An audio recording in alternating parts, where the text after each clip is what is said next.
لأنقرة پایتەختە ترکیە پشتی 2 ساڵان پێشانگەها ناودەوڵەتیە پرتوکان تێ لە دارخستن. ئەو پێشانگەها کو قەت ڤەشانخانەیەکە کوردی بەشداری تێدا نەکریە و تو پرتوکên کوردی jê nayên firotin nêzî 300 veşanxaneyên biyanî û Tirkiye beşdar bûne. 16mîn pêşangeha ku herî dawî di sala 2019 de hatibû li darxistin de li gorî salên borî beşdarî û eleqeya xwîneran kêm e.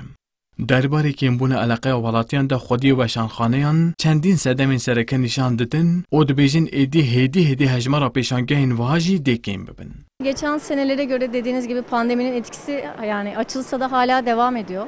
Herçi qas pêşangeh ve bibejî, bandora veyrosê didome. Gel ditirse bê cihêngirtî, ji ber vê çendê, beşdarî li gorî salên borî gelekên bûye. Li gel vê yekê, êdî welatî berê xwe didin danûstandina online. Ji loma jî eleqeya bo van pêşangehan, sal bi sal kêm dibe. Pandemiden dolayı tabii insanlar kitap... Ji ber vîrusa koronayê gel netkarî hêsanî xwe bigihîne pirtûkan. Lê îro pêşangeha pirtûkan vebûye. Vê carî jî xwîner naxwazin pere ji bo pirtûkan xerc bikin. Ji ber vê çendê jî firotina pirtûkan ya rûbrû cihê xwe ji bo firotina online dihêle. Dibe ku di demek nêzik de pêşangeh jî êdî nemabêne vekirin.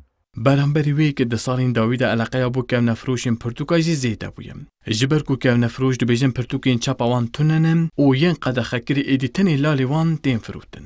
Sahaflarda ucuz kitap olduğunu bilenler geliyorlar. Kesên ku dizanin li kevnefroşan pirtûkên erzan hene berê xwe didin standên me. Pirtûkên ku di piyasayê de 25 lîre tên firotin em bi 10 lîre difroşin. Her wiha pirtûkên çapa wan nîne û yên qedexekirî tenê li ber destê me hene.